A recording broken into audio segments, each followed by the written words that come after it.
Trisha Goyer here, and I love talking about books.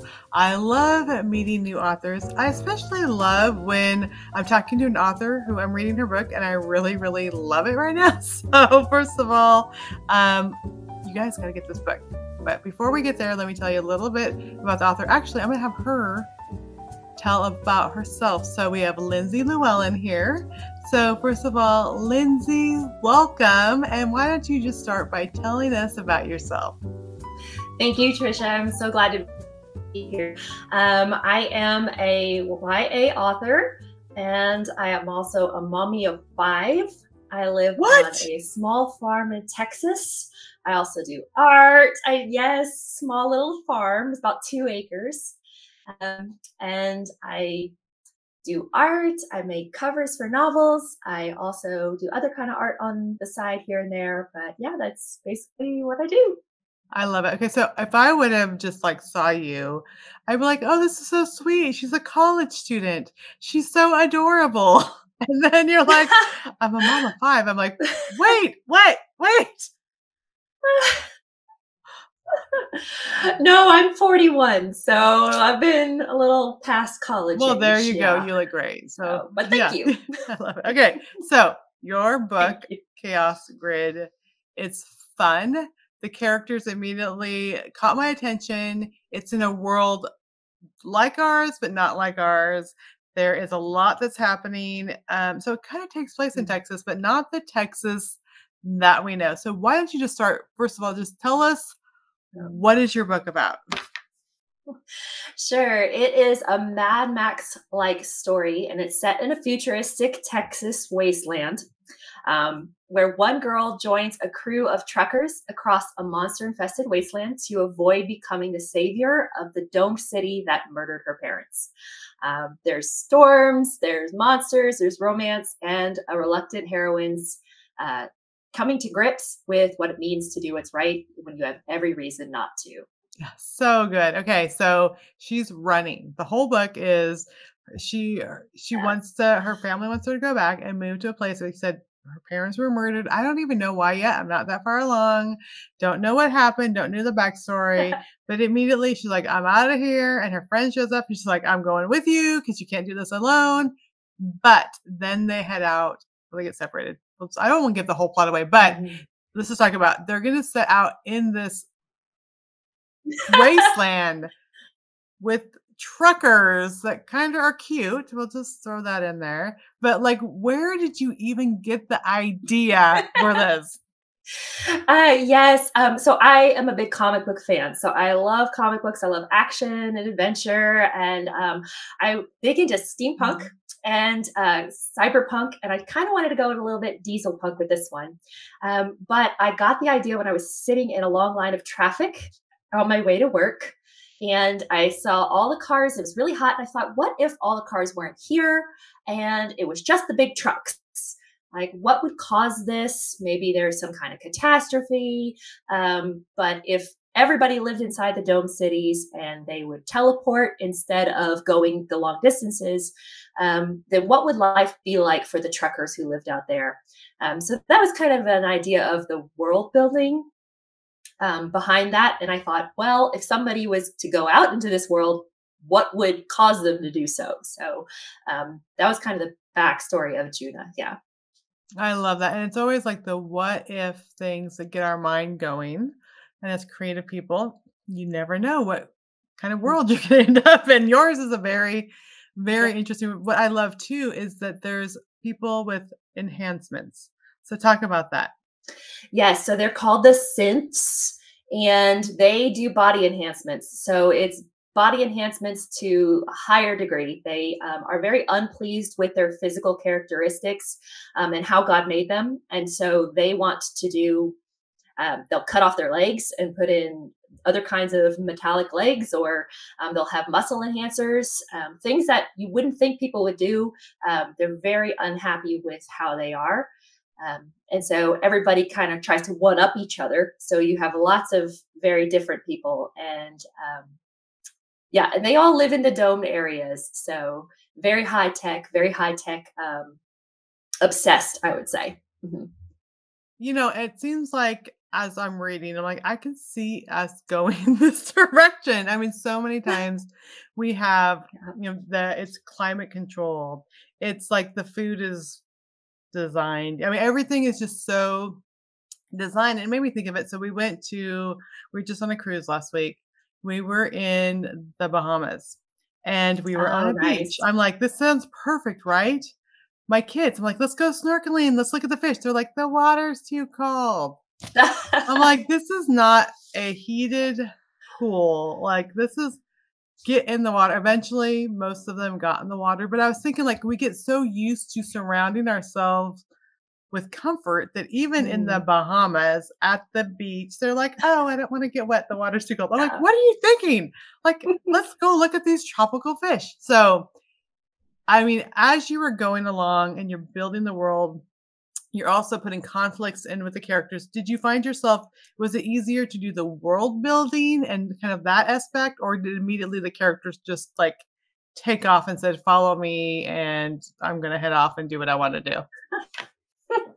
Well, with this one, it was a little difficult because I just came off of writing another story where I was very connected with my characters. So this one, Mm, I was like, I don't know these characters very well, and so I had to do a lot of background research on my well, imagining really, like what their favorite color is, what they want to be when they grow up, and kind of get to know them before I put them on the page, and so that helped a little bit. And then I modeled some kind of the quirks on some family members that have kind of quirks as well. So that helped there. But yeah, probably the world for me with this one was a little easier. But once the characters started showing me who they were, it was easy. Some of the characters are a little rough around the edges, so they don't say much. So that's a little hard. It's like, come on, say something, but they're tough guys. They don't want to say anything. So that's a little hard. But yeah, mm. it was a lot of fun though. Yeah, I love it, and so the fun thing is that you have the characters and the internal stuff we know from the first page. She's, like, trying to figure out how she's gonna get away from going to this other place. So that's all that internal stuff, like, there's backstory there. So it's hinted at, but it's not like, "This is how her childhood was," of course, that doesn't make good fiction, so we know that there's Yeah. issues, but immediately there's all the action happening. Like, so it's just I was listening this morning and all Mhm. of a sudden I'm like, "Oh, I'm on chapter 5." Like, I just, like, totally swept me away. So, which is really a good thing. When you're going along, do you plot ahead of time that you know what's gonna be happening? Or as you're going along, you're like, "Oh, no, they just get pulled over by the cyber cop person," or yeah, how does it go with your writing? Well, for this story, I had a general idea of where it was going. So there is a plot arc that I'm following with this story particularly. But the details are more um, by the seat of my pants as I go. So I like to call myself a plantser, There you go. and I will plot a little bit, and then I'll do a lot of discovery writing until I get to a point I'm like, okay, I gotta pull out my journal and write some more plot. Um, yeah, so kind of half and half, and I did a lot of discovery writing with my first couple novels. They took a very long time, but planting seems to be my sweet spot for now. So I'm going to stick to it for Hey, a if little it bit. works, it works. Go for that. So you keep mentioning your previous novels. I was just love to hear like your journey. What was your writer journey? I mean, were you one of those kids that like, I'm going to become an author, or was it just something that you grew into as you get older?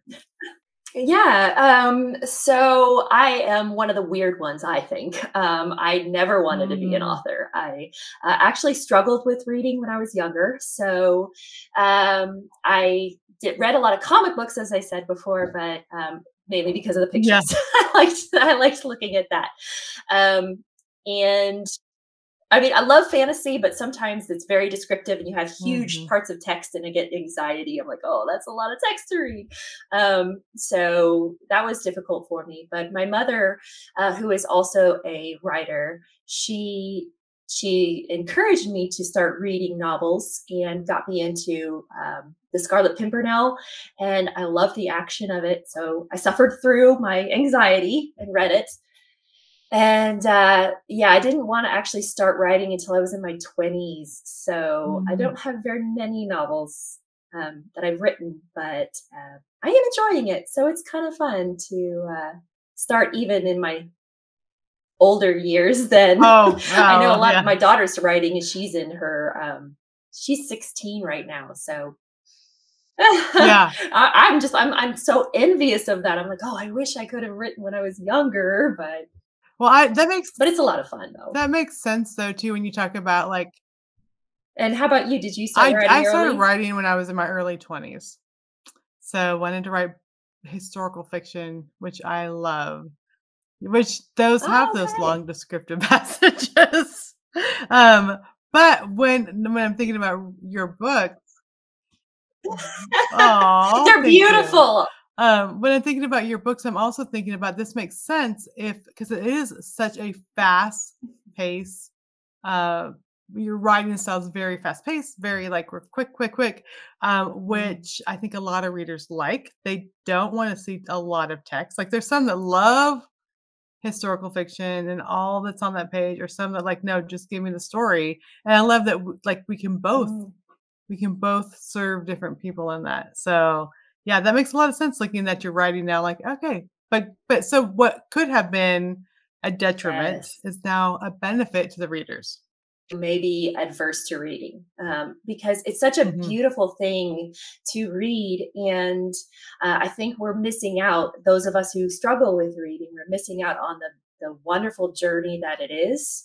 And so when I started writing, that was the target audience I wanted to hit was kids who or even adults, anyone who's reading, who's just like, I don't really like reading, I don't know, and just get them that spark so that maybe they can enjoy it and branch out. And maybe they could be a reader who really likes long stretches of text. They just didn't know it yet. So that's kind of my goal, I think. I love that. Okay, Tracy asked, "What books do you write?" So tell us about all the books.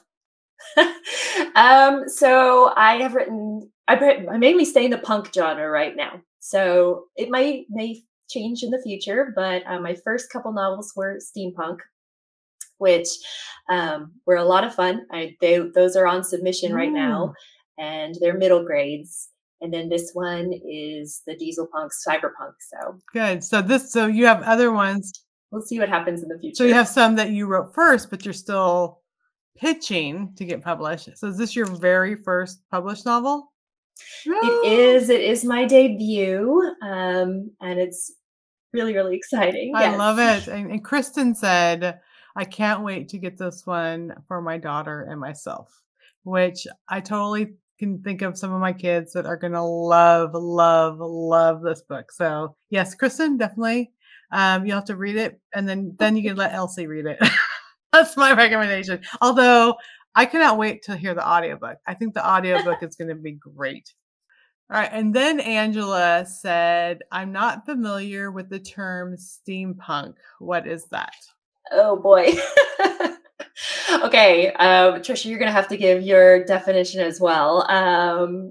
So what I think of steampunk is, I think so it's neo-futurism. So it's as if the future was happening, but in the past. So what they would have thought of the future. So you've got kind of Jules Verne-esque stuff going on.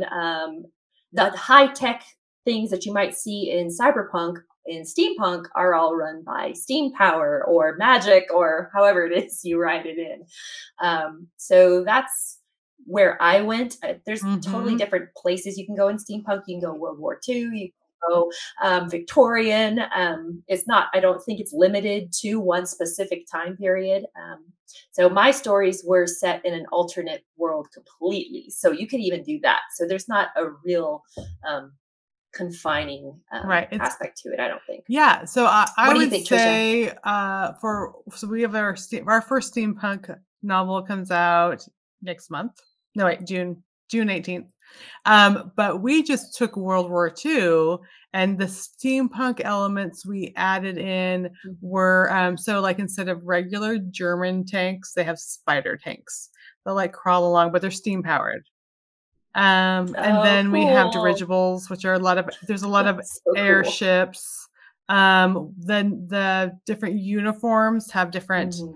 metal and different elements to it, different types of weapons, but we also do have another mystical element, like a most spiritual, mystical elements to it. So it's like Mhm. taking um for us, it's all the true events of World War II, but then you're just adding fun fantasy steam powered elements to it. So there's yeah, you're right. There's completely different ways that you can approach it, Mhm. but it is that one of my favorite movies that's steampunk is Sky Captain and the World of Tomorrow.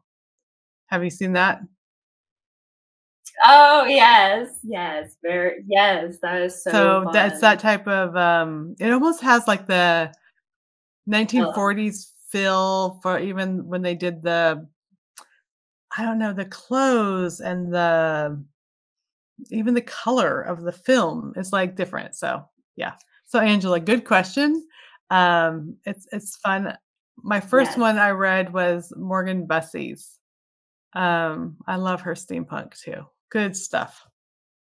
Okay, yes, Good. All right. So yes. what was it like holding your book in your hands for the first time? Oh my goodness. It was crazy. I was at home alone at that time when it came in. So usually when I get the boxes in, everybody's with me and they want me to they're like, "Open it now, look at it now." And I was like, "I have to film it. Just a Yeah. minute." They can't wait. I'm going to open it. So I was actually home alone for this one. So that was at least a little less stressful. But it was it was surreal. Surreal to hold it, and it was even more surreal to hear it acted with the Mhm. audiobook. Because you're thinking these characters have just lived in my head forever, and someone else is acting it out, and it was just I was everything I thought it would be plus more for sure. It was Yeah, so and it good. the weird thing is that there's like, you could sit there and, like, anytime someone could be reading a part of my book that I thought of, and who knows where they're at right now, but they're, like, reading, and then when the audiobook is released, they're listening to my book right now, so it is just it's an amazing thing that, God allowed us to do this and that we can just touch people when we're sleeping or when we're like making dinner. Someone could be reading our words in another place. Yeah. So, are there more books in the series or what can we expect? Well, so the novel was purchased as a standalone. Okay. Um, So I think that's all I'm gonna say about that right now. What? No. No. I But I need do have more novels more coming. details. Okay. Yeah. Uh, yeah, I can't spill any beans on future projects, but I do have future projects in the works. So there's that. Okay. Well, gonna have to find out about this. It is so Mm, yeah, it is so I know. funny. It is fun to know, like, what can I say? What can I not say? But you are gonna continue to write. That's what we need to know, correct? Yes, I am currently, I think about 75,000 words into the Okay, novel I'm in right now. good. So I am writing, but what will happen to it, I Okay, don't alright, we'll know. wait and see. Maybe there'll be some announcement. I don't know. We'll find out. Okay, so what do your kids think? How old are they and what do they think about mom makes up stories in her head? So my oldest is 16, and then I have one who he'll be 15 this month, and then a 13-year-old and two 9-year-olds at the end. I had some twins. Um, and I think they love it. They've been reading it, and my son got very mad at me at certain parts, which I will not say which Ooh. parts, but he got mad, and I said it's okay. So he was like, I still like it. I'm like, good. But they're having a lot of fun. With mom being the author, and they go to their teachers and they'll say, "Hey, my mom's an author," and getting their teachers to have me sign the books. So that's kind of fun. Oh. But it's a lot of it's a blast. I I think. love it, and I think it's Mhm. such a good example for our kids to see us, like, pursuing our gifts that God gave us and following through and working hard, and then this is the result of Mm, that. So it's been great. I mean, some of my kids, I mean, I started writing when my oldest is mm. 34. That's aging me a little bit. So ever since he was 4, I was writing. So this has been a long time. So my kids have only known me. Mom's under deadline. Oh, good. We get frozen pizza for dinner because mom's under deadline. Hey, I that they know. probably love I know. that. My I kids like it when know. I give them pizza. I'm like, "Here, eat." Exactly. So what was your journey like to publication? I know, some people like, oh, the first person that read it just published it, or like, what was your journey like? No, it was not that, and, I'm so envious sometimes of people who had that lovely journey. That was not me. No, I started writing and, took 11, almost 12 years to get published, so, quite a long time, and there were 2 years in between where I stopped writing Mm, completely. I said, "This is not happening," and, hundreds of rejections later, mm, I'm not meant to do this. And it was right when I had my twins, but I decided that it wasn't going to happen. And here's the thing though, I decided it wasn't going to mhm, happen. mhm, And God said, no, you don't get to decide that. mm, I'm the one who decides that. And I've heard people say that you never truly fail if you just keep going. mhm. Well, I did not go. I completely gave up on it. But God's ways are higher than our ways, and He Mhm. knows more than we do. And He put a certain uh, Christian conference in my way, in my path, called Realm Makers, Yeah. and I had not heard of it. And I said, "Well, I'm done writing. I'm not going to go to that." But my husband was like, "No, you need to go to this and you need to finish that book and you need to pitch it." And I said, "Okay, that's a lot of work and I wasn't going to do this anymore." But I spent a while finishing it up and I pitched it. I did go, I pitched it and I got another rejection. So, but I knew God wanted this book out. So I just Mhm. kept going anyways. And like you were saying before about teaching our children, my kids saw me go through that. They saw me crying in the Airbnb for a very long time, and um, they were like, "Mom, you know what? Keep doing it. Keep trying." And even though I failed, God didn't fail, and Mhm. so He didn't give up on me. And so that's, I think, one of the things that I just want to encourage people with, that even if you get so many that you quit, um, God is the one who's in charge of your journey, not you. I love that. I remember, so I met Steve Lobby in 1994 when I was pregnant with my third at a writers conference. And I remember, I don't know if it was that year or one of the years I talked to him. I talked to him for many years. He said it only takes 20 years to become an overnight success. So the fact that Yeah. you did it in 12, I mean, Wow.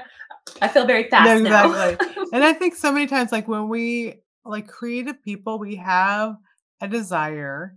And I think sometimes it just takes a while to learn the skills. There's a lot of skills that come with writing. And so I think it does Mhm. take time and it takes a lot of practice. It takes sitting Yes. by ourselves in front of that computer or whatever, notebook in hand or whatever, however we write over and over and over again, but developing the skills, doctors go to school for what, 10 years. I mean, it's just it takes time to develop skills that are needed. And I think I do know people that have had that, I joked at the beginning, the very first person you read it gave you a publishing contract. Had friends that I've met that have had that happen, that sizzled like a shooting star and then faded because they didn't have all the skills and all the tenacity and all those years and all the prayers. Yeah. And so I love that God knows our path and knows the plan and knows the readers that He has for us. So the readers that are probably going to be reading your books weren't even Mhm. born, or well, they're toddlers when you were writing. Yes, I think about that all the time. I think because my children really love my book, but when I started writing, they were, yeah, toddlers and they would not have read this.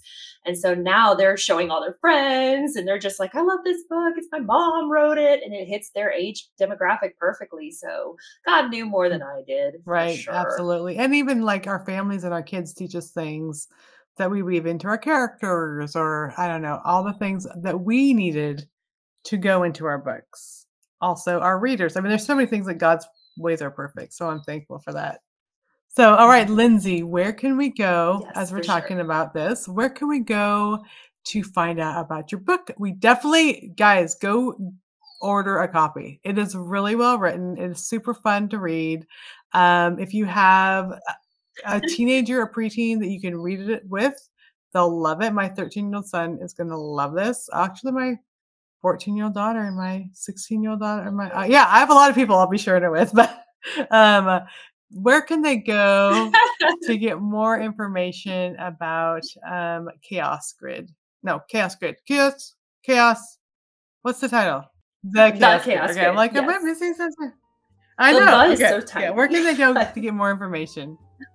Yes, you can go to my website, lyndseylewellen.com. There's lots of L's and E's in there, but Lewellen is my last name. Or you could just see me on Instagram, Lyndsey Lewellen. That's also where I hang out a lot of the time. All right, Yeah, perfect. Well, Lyndsey, thank you so much. It was great having you here. thank you so much for having me, Trisha.